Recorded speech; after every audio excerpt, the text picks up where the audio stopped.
Okay, so standard three is all about histograms. So histograms are a way for us to summarize quantitative data.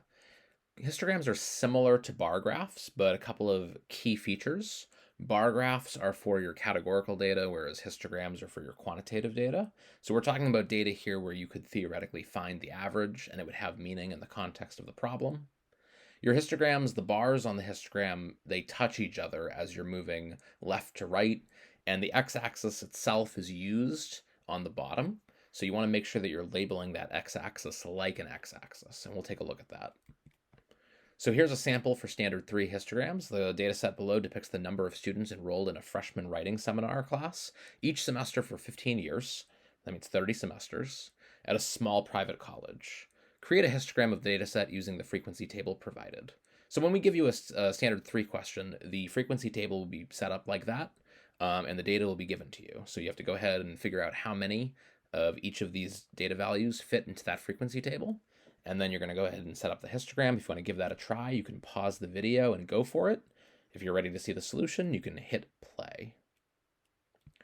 Okay, so first of all, I'm breaking up my data set based upon the bins or the frequency table, intervals that have been provided. So there's two values between 7 and 14. Now that includes 7. It does not include 14. There's similarly two values between 14 and 21, including 14, not including 21, right? So the less than or equal to signs means that you're including that number on the left, but the less than sign means that you're not including the number on the right.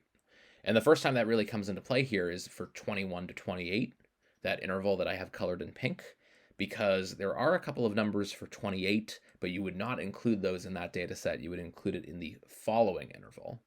So go ahead and check these frequencies, and when the frequencies are good and you feel okay about these, you can move right to the histogram. So here is my histogram. So what I have here, I just did this freehand and I just pasted it in. So I have, you can see my x-axis at the bottom starts at 7, goes to 14, goes to 21. Those numbers are lined up directly with the tick marks that would appear on your x-axis. Those numbers are not random. They are coming directly from the frequency table, right? So I'm using the same intervals that I have to use before. And you're not using notation like, 7-14 and 14-21 or anything like that underneath the bars. You're just labeling the x-axis as an actual x-axis.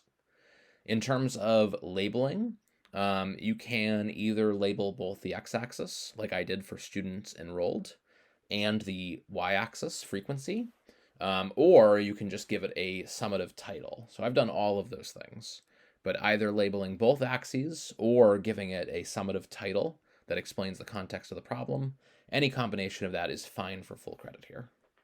And that is standard 3 histograms.